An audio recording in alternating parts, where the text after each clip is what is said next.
it always makes me, as I come past there, here he is, you know, he's wearing it and now I'm wearing it. I can't believe it. So this is the first Lord Mayor, the Duke of Norfolk. And this is all marble. Marble here. It's all brought from Sicily in Italy to be in this town hall. To be bought in 1843. There's a picture of this queen. Can you see? But when she was very young. Can you see? There? Okay, can you see it? Very young and very pretty, actually, right?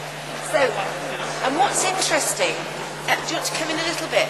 Okay, what's very interesting about this, she came and she opened the town hall, but when she came in 1897, she was very old and very frail. So she came to a carriage just outside where the doors that you come in. She came in a carriage outside, and she sat outside, and she couldn't walk in to the gates, to open the gates, to officially open the town hall, because she was too old and too frail, ill. And so what they did in the town hall, they made this huge lock, a great big lock, with a big key in it. And they took the lock and the key out to the carriage. And as she turned this key in the lock, the gates magically, as if by magic, opened, the town hall gates opened as she turned it and opened. Everybody in the audience thought, outside the crowds that were gathered thought, is it electricity in Sheffield for the first time in 1897? What do you think? Was it electricity? No. What do you think it was? It was two people either side with ropes, and there was ropes tied to the gate so they couldn't be seen from outside, and they were given a signal. So when she turned the key, they gave the signal and they started pulling the ropes and the gates opened. And so it said that Queen Victoria opened the town hall, but actually she didn't ever come into the town hall, because then she drove away, so she never crossed the town hall steps. But it's quite interesting and a lovely story, isn't it, that we feel. So she's very old on this, but on my badge she's very young and very beautiful. So anyway, we go up now. So this is, just let's see, and the other thing we've got is, we have it here, so this is lovely Italian marble from Sicily.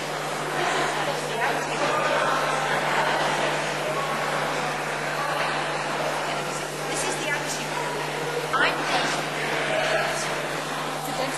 I'm the 110th Lord Mayor, but only the 13th woman.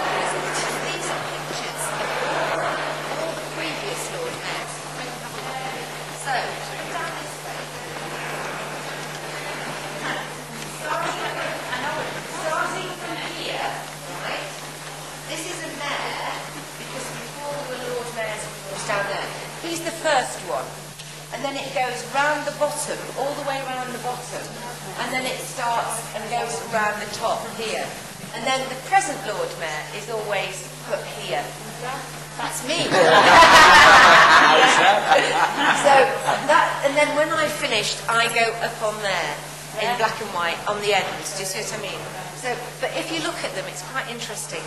And as I said, I'm the 110th Lord Mayor, but only the 13th woman. And you can see a lot of very, men, all the right. There's one, we had one, yeah, yes. So now you can see he was the first and only so far. 1994? Which year was that? 1994. 93,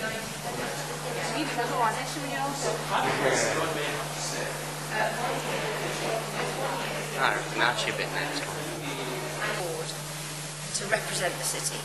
So although it's not, I'm not elected by people out in the city to be Lord Mayor, I'm still elected by people in the city. So then so the Lord Mayor has to be a city councillor, and there's 84 city councillors at the moment. And then the 84 city councillors elect the person from those to be Lord Mayor. So you've got two elections. And we can't go in there at the moment, but just let me show you the council chamber. I've just opened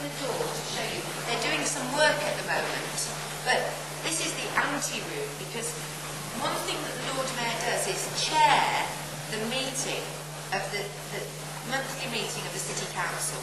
And this ante means before, and this is the room that I wait in while everybody's getting seated in there. And then the mace bearer takes me in and she shouts, "Please be upstanding for the right worshipful Lord Mayor of Sheffield, Councillor Jackie Drayton." And then I walk in and everybody stands up. It's brilliant, really. The only time ever in my whole life is anybody going to stand up like that for me. But come on, we can't go in because they're doing electrical work, but I just want you to just put your head around it. Is it open then? Yes. Tolerate. And once a month there's a council meeting, and we have at the start of a council meeting public questions. And anybody in that gallery can put their hand up and ask a question.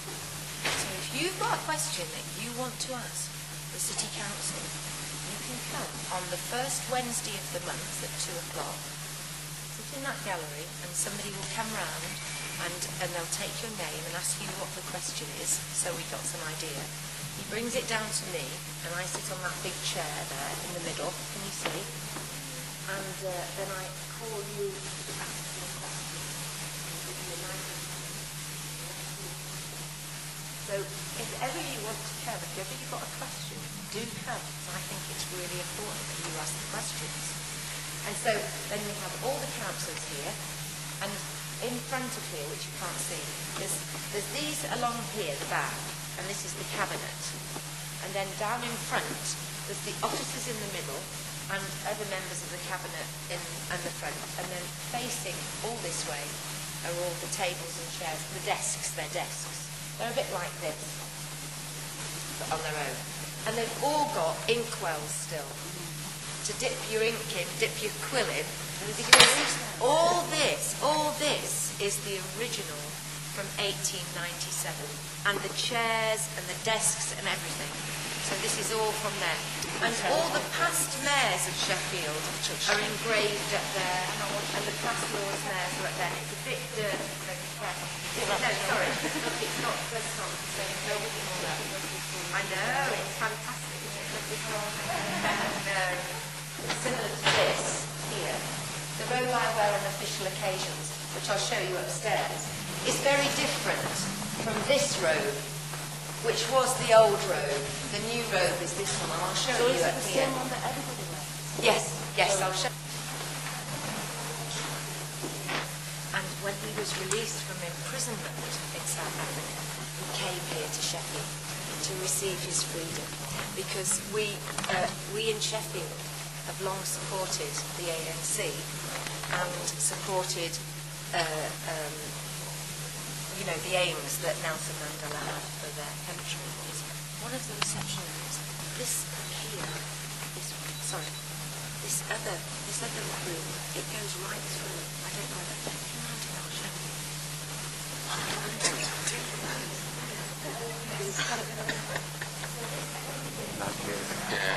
Yep. To be twinned with some people from our city. Where do you call it? Yes, exactly. We are talking about Anshan is in North China, and it's fantastic.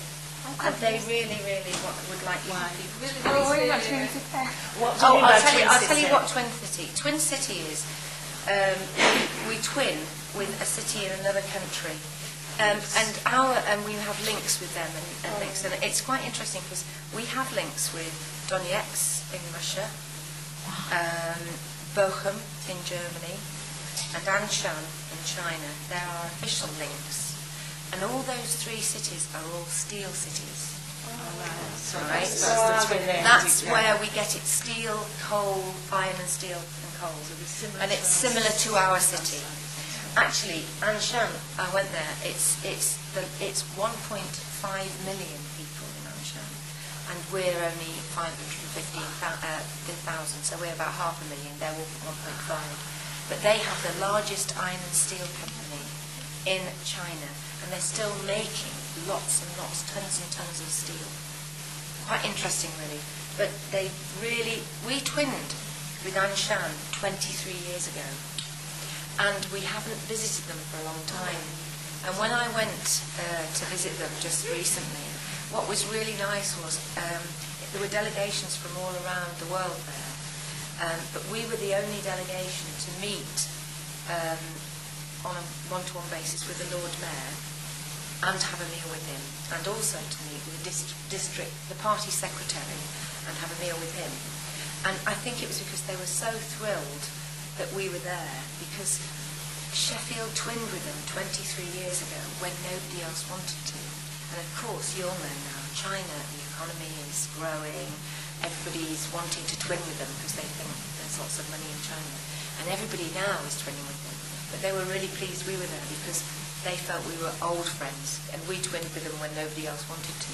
So they were really pleased that we were there, and they're very, very keen on doing exchanges and student exchanges, so it would be great. And we've got the name of somebody you could email and set that up. It would be brilliant. Yeah, so we talk about that. This is the room. Oh, and the other thing I did. Yeah, this is the Queen and Prince Philip came to the city for opening. The City of Sheffield lifeboat. And it was the people of Sheffield raised £63,000 for a lifeboat. And it was at Whitby, but now it's in Poole Harbour down in Dorset. And I went down and I drove it out to sea. It was fantastic. So I was there, driving it, except you don't call it drive a boat, do you? You call it steer or whatever, yeah. But it was brilliant, and it's still there, and it's saving. This boat saves more lives than any other boat around the coast of Britain, and it's called the City of Sheffield Lifeboat, and it's fantastic. And I'm just going to stand here, and you're going to introduce yourself now, as I welcome you to my chamber, my parlour.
Which has got its own little tin, which is fantastic to carry it in. And this is it. And what does that look like? Do you think it looks like a pirate? Yes. Yeah. It's like, I feel, has anybody ever been to see the pantomime? I always feel as though I should be, turn again Whittington, sort of a bit like that. That's the hat that you wear. So this is the thing. The other thing that happens, I have somebody called a mace bearer. And the mace bearer is the person in olden times, but in olden times, the mace bearer would carry a mace, which might have looked something like this, right? Because the mace bearer was actually there to protect the Lord Mayor. And the mace bearer would walk in front of the Lord Mayor with the mace, carrying the mace, just in case anybody came to knock them down. Now, that's what a mace used to be. As we've gone on, in time, the mace has become ceremonial. And so, if I wear my robes, my mace bearer walks in front of me with the mace on her shoulder like this. She walks in front of me and I walk behind. And this is the mace that she carries in the bottom of this case. Can you see it? It's because this mace, and I want to look on the internet, and maybe one of you could do this, right, for me, because I didn't know this until I came in here and was Lord Mayor. This mace was made by two people. A man called Alwyn Carr and another man called Omar Ramsden. Now, I think Omar Ramsden might be maybe Arabic, I don't know. I don't know what you think. But I would like to go on the internet. I would like somebody to find out the history of Omar Ramsden. It was made in 1898, this. And it was interesting because Omar Ramsden only made this one ceremonial piece. And he went on to become a very famous jewellery maker in London. And he made jewellery. And you can see, later on when you have a chance to look round, you'll see this is very fine quality and very delicate. It has the Queen's crown on the top of the orb and then the coat of arms. And it is very delicate and very intricate. And you can see why perhaps he went on to make jewellery. It's a very fine piece. And that is actually silver covered with gold. The chain is 18 karat gold and insured for, I think, $500,000. It's 18 karat gold and diamonds, and it has Thor, the god of thunder, with his hammer on one side, and on the other side, Vulcan, the god of, is it Thor? No, of thunder and steel, yes. And Vulcan is on the top of the town hall. On the top of the town hill, there's a statue of Vulcan. And he is holding his pincers. The only thing on here that isn't gold or diamonds is something that's steel on here, because we're a steel city. And on the back is a tiny, tiny little anvil. And an anvil is something that you knock steel on, or, if you're doing horseshoeing, you knock horseshoes on it, little anvil. Can you see it over the back? When you're bending metal. Can you see? So you can see there he is with his little pincers in his hand to cut the metal with a little hammer, so you can knock it off. This is it, sorry.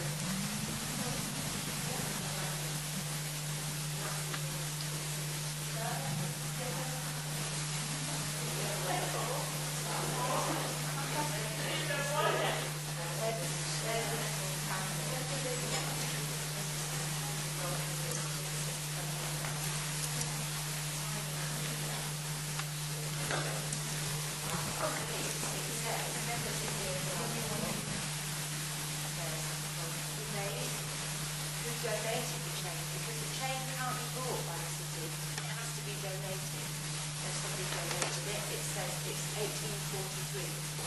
So this is made there, and it has all the names on here of the previous Lord Mayors. I said up 110. Well, obviously the chain would be down here if we had it. So there's 3 Lord Mayors to 1 link, and there's only ever 24 links. And the other links are kept in the cupboard, and I don't speak Latin, and it's in Latin, but it translated, it means from labour you prosper, so hard work you prosper, you gain wealth, so it's from labour prosper. And this is interesting, this coat of arms, which is up there, can you see? It's a play on words, really, because you know the corn, the corn, they're called sheaves of corn. When you bundle corn together in England, they're called sheaves. So there's 3 sheaves of corn on a field of green. So sheaf field, Sheffield.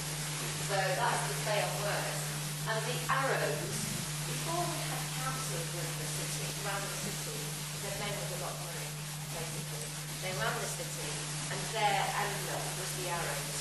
And that's why the arrows stand for church burgesses. So,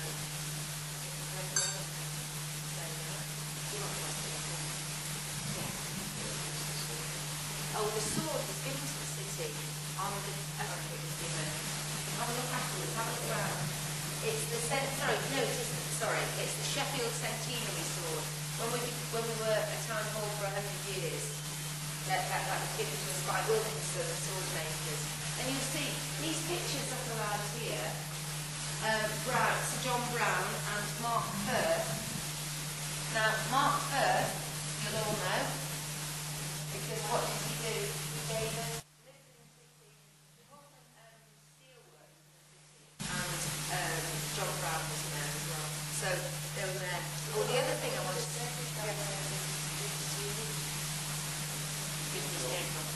yes, Firth Browns, yes. Yes, that's right. Yes, this. I don't know whether you know this story, but I'm going to tell it you, and if you know it, tell me to stop. In the First World War, 1914-1918, battlefields of France, Belgium, trench warfare, so they dug trenches, hid in the trenches, Germans very close, sort of like this almost, the line here, German trenches here, British trenches here, then they went over, had a bit of a fight, went back again, well, in the Somme, which is part of France, and in 1916 there was a nuclear battle on July the 1st, and a lot of the battalions then, that's the groups in the army, they all joined up together. So say for instance, you, like you, saw an advert in the paper, your country needs you, come and join up. And they actually came here to the town hall and signed up. And they were called the PALS Battalion, P-A-L-S. And they were called the PALS Battalion because PALS is a name of French. And it was friends joined up together. I thought they all joined up, where Sheffield United got. They did some joined up there, but the PALS Battalion joined up here, came in here. And the Sheffield PALS Battalion joined up in the town hall. And they were PALS because they were all friends. And they went off to the Somme, to France, to fight. And on the 1st of July 1916, the generals decided they were going to